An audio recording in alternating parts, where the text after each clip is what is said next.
Saya salah satu yang pernah merasakan bagaimana sakit atau ada benjolan di payudara. Pertama dia sebenarnya cuma ngilu-ngilu, lama-lama membengkak. Payudara saya itu kulitnya terkelupas sampai 3 kali. Sakitnya kayaknya semakin parah. Aku rasakan ya ada robek di dalam. Sekitar 5 cm itu daging keluar. Dibilang mau pergi diperiksa, terus ujung-ujungnya harus dibedah-bedah begitu.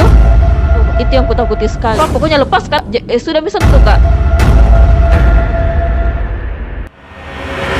Sakit sekali. Alhamdulillah. Sembuh tanpa operasi. Syukran ya Rabbi, syukran. Hadaita qalbi, syukran. Nawwarta darbi. Bismillahirrahmanirrahim. Assalamualaikum warahmatullahi wabarakatuh. Perkenalkan, nama saya Husna Ummu Ahmad. Di sini saya mau bercerita sedikit tentang bagaimana sakitnya payudara saya sampai payudara saya itu sembuh tanpa operasi. Pertama dia sebenarnya cuma ngilu-ngilu, terus lama-lama membengkak. Ini terjadi pada saat anak saya umur 2 bulan. Semakin hari semakin membengkak. Payudara saya itu sampai kulitnya terkelupas sampai 3 kali. Tiap datang sakitnya itu biasanya mulai asar sampai pagi. Jadi saya kalau malam itu tidak pernah tidur, cuma ngeluh aja sakit-sakit, disuruh baca tahlil, istighfar saja yang bisa saya baca, saking sakitnya. Disuruh makan ini makan itu, pokoknya tidak bisa karena sakit sekali, tidak ada nafsu makan.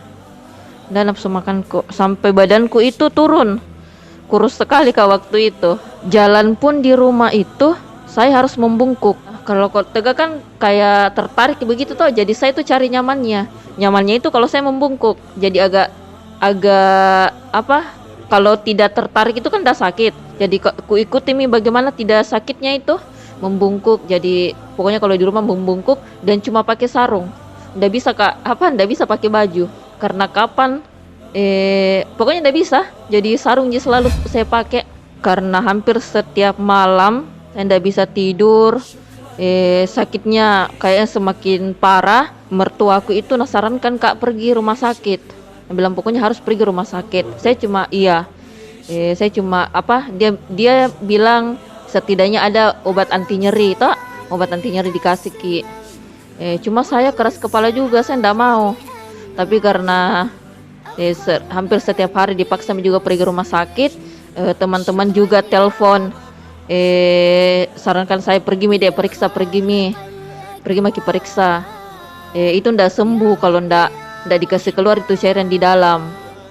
Jadi saya bilang, oh iya, saya itu cuma iya kan saja, iya kan, tapi dalam hatiku tidak mau Kak sama sekali. Dibilang mau pergi diperiksa, terus ujung-ujungnya harus dibedah-bedah begitu. Nggak mau sekali Kak, karena saya itu trauma lihat istrinya bosku, payudaranya saya lihat dibuka payudaranya begitu, terus dikasih keluar cairan nanah, terus dikasih masuk kasa. Baru itu kasanya hampir setengah meter panjangnya. Bayangkan itu kalau kasa masuk di dalam payudara, itu yang pokoknya tidak mau Kak, tidak mau sekali Kak. Baru dulu itu hampir Kak, di waktu kulihat kayak itu, muntah-muntah tomal lihat, tidak tahan Kak lihat. Apalagi kalau aku bayangkan diriku mau dikasih begitu. Jadi itu yang tidak mau sekali Kak. Itu salah satu alasanku saya tidak mau sekali pergi periksa di rumah sakit. Karena terlintas memang di pikiranku kapan saya pergi rumah sakit, ujung-ujungnya pasti begitu. Iya, itu yang kutakuti sekali. Supaya tidak terbebani juga ini mertuaku, jadi saya bilang iya pergi ke rumah sakit. Jadi saya kasih tahu suami, ayo bonceng Kak pergi rumah sakit. Nah pas di jalanan itu saya bilang ke suami, jangan pergi rumah sakit, yang penting sudah dilewati. Jadi pulang itu alasanku sama mertuaku bilang Kak, tidak ada ke dokternya. Jadi saya itu selama sakit itu payudaraku, saya 3 kali itu selalu izin keluar rumah, alasan ke rumah sakit, tapi tidak pernah sampai di rumah sakit. Dan selalu ku bilangi mertuaku, bilang tidak ada ke dokternya, selalu bilang tidak ada dokternya. Tidak mau Kak sama sekali bilang mau dioperasi orang. Alhamdulillahnya itu beberapa hari kemudian suami itu pulang dari kantor RHG. Waktu itu RHG kan kantornya masih di BTP waktu itu. Dia sarankan bilang ayo Umi ke BTP Ki. dicoba ki dulu diterapi di sana. Aku bilang oh iya bisa Ji. Jadi pergi mah itu. Baru itu kan kalau saya pakai baju harus kuangkat ki begini bajuku. Karena kapan disentuh ini kain, kain sentuh kita sakit sekali, ndak bisa pokok. Jadi itu kalau pakai ke baju ada apa itu yang biasa pakai orang kalau habis dioperasi matanya, yang dipakai tutupi matanya itu tak. Nah itu yang ku kasih tinggi ki anunya ku apa ya pinggir kiri kanannya itu ku lilit ki apa itu plaster. Jadi itu yang ku tutupi anunya payudara aku tak. Karena itu payudara aku kan dia berlubang dia berlubang. Nah itu yang tidak bisa disentuh sama kain. Jadi kalau muka keluar harus kapasang dulu itu, baru bisa aku pakai bajuku tuh. Nah sampai kak di BTP kulihat ada orang di terapi. Pas giliranku disuruh itu baring. Ku ingat sekali itu disuruh kak baring, dan saya nggak tahu muka diapai. Cuma bilang, cuma yang itu dibilangi kak, lawan ki jepit kak, lawan ki ini, relax ki.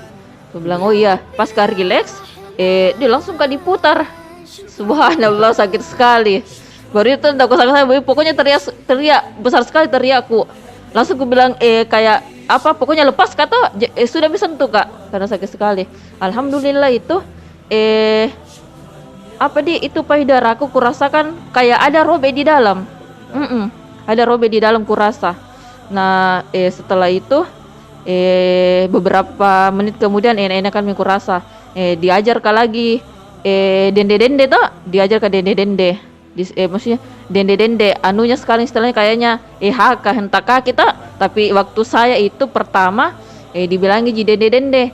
Jadi diajar mah dende mah itu dende mak nah bilang itu Istra jangki berhenti kalau tidak hilang ki rasa sakitnya. Kalau tidak hilang itu rasa sakitnya berarti salah ki itu. Jadi dende terus mak. Nah pas itu selesai nah bilang Istra harus ki mandi, pulang dari terapi harus mandi ki. Pulang mak itu di rumah mandi tuh aja mak. Jadi itu anuku kubungkus ki. Jadi itu mandi ambil ke mangkok tuh baru kututupi payudara, karena itu payudaraku yang luka. Kalau nasentuh air kan sakit ki perih. Jadi kututupi mangkok itu. Iya supaya tidak nasentuh air tuh. Karena harus ki mandi ternyata kalau sudah ki di terapi. Nah, kasih tuh mak itu Isra PR dende. Nah pas sampai besoknya itu ku kerja PR ku. Ini PR hari pertama ku kerja. Pas itu kalau ndak salah itu lompatan yang maksudnya yang ketiga kalinya bolak-balik itu. Kurasa sekali itu payudara aku kayak iris ke jarum. Jadi sakit sekali, pokoknya sakit sekali. Kayak teriris ke jarum. Terus bilang ku ingat lagi tuh Isra. Nah bilang jangki berhenti kalau ndak hilang ke sakitnya. Ku chat ki, kenapa ini payudara aku tambah sakit tambah sakit kini, kenapa kayak ada iris di. Nah bilang Isra, pokoknya lanjut ki saja kan dah, pokoknya jangki berhenti lompat dende kalau tidak hilang ke rasa sakitnya. Jadi lompat mak dende mak terus sampai pokoknya berapa kali alhamdulillah hilang betulan ki itu sakitnya. Akhirnya begitu terus minggu kerja kurang lebih cuma 1 pekan. 1 pekan itu lompat begitu alhamdulillah sembuh kini ku payudaraku. Pokoknya itu kan pas itu waktu dende mak saya enggak tahu kenapa tiba-tiba ada daging keluar dari payudara. Kan awalnya payudara aku berlubang Nah itu ada daging keluar sekitar 5 cm kayaknya. Sekitar 5 cm itu daging keluar. Setiap hari itu keluar juga itu cairan bening, terus darah campur nanah. Nah, iya, pokoknya setiap hari begitu. Nah, ini dagingnya tuh kolesi kayak minyak bidara, habas juga dengan minyak zaitun. Itu mami yang koleskan ya. Nah, lama-lama itu kan kurang lebih 1 pekan yaitu dende hilang itu rasa sakit. cuma itu daging masih dia belum kering. Nah, selama 1 pekan itu tidak pernah selama hilang itu rasa sakit tidak pernah dende-dende. Jadi itu mami daging yang maksudnya daging yang keluar itu yang kolesi mami herbal tuh supaya keringnya. Semakin hari semakin pokoknya dari hari ke hari mengecil mie itu daging. Akhirnya lama-lama tertutupi sendiri kering iya namanya bekas luka tuh pasti ada bekasnya. Iya, tapi kalau dilihat anunya maksudnya lebih halus daripada orang-orang yang dioperasi. Dia begitu karena dia kayak natural masuk begitu tuh, ndak tanpa beda-beda begitu. Ahmad juga bisa ku gendong. Iya, karena memang yang motivasi itu Ahmad harus ku gendong. Karena bayangkan 2 bulan Ahmad kalau menangis ndak pernah ku gendong. Jadi sedih juga kalau menangis kodong habis susunya. Selama sakit kata jarang sekali ku sentuh Ahmad. Sakit sekali. Alhamdulillah sembuh tanpa operasi.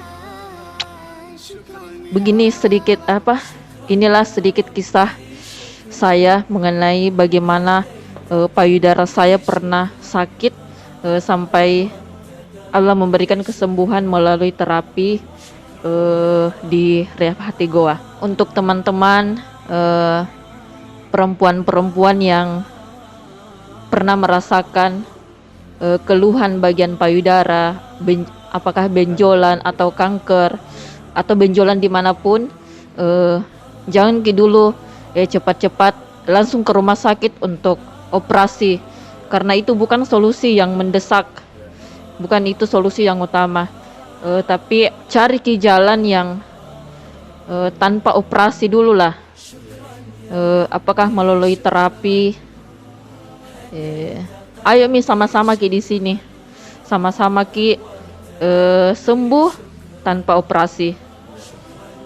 Karena saya salah satunya yang pertama mamaku lihat itu payudaraku karena sudah berlubang. Dia bilang tidak akan sembuh itu kalau bukan juga Sandro yang obati. Sempat bilang begitu karena kalau luka yang berlubang dia akan makan dirinya sendiri. Tapi saya pertahankan bilang bisa sembuh mak. Makanya itu sempat dikaget mamaku waktu di Makassar. Bilang kenapa begitu mi payudaramu? Kenapa tidak berlubang mi pale? Ku bilang ini mak lompat-lompat saja. Mina bilang masa lompat-lompat jika begitu? Ku bilang iya mak begini saya setiap hari lompat-lompat jana. Alhamdulillah dia itu ndak khawatir mi karena keluar mi itu daging. Yang ini dagingnya dia keluar pada saat sudah diperas dan pada saat saya dende mi. Jadi tidak khawatir mi mamaku. Ya, yuk kita berobat mulai terapi lah. Jam dulu ke rumah sakit. Oke, assalamualaikum warahmatullahi wabarakatuh.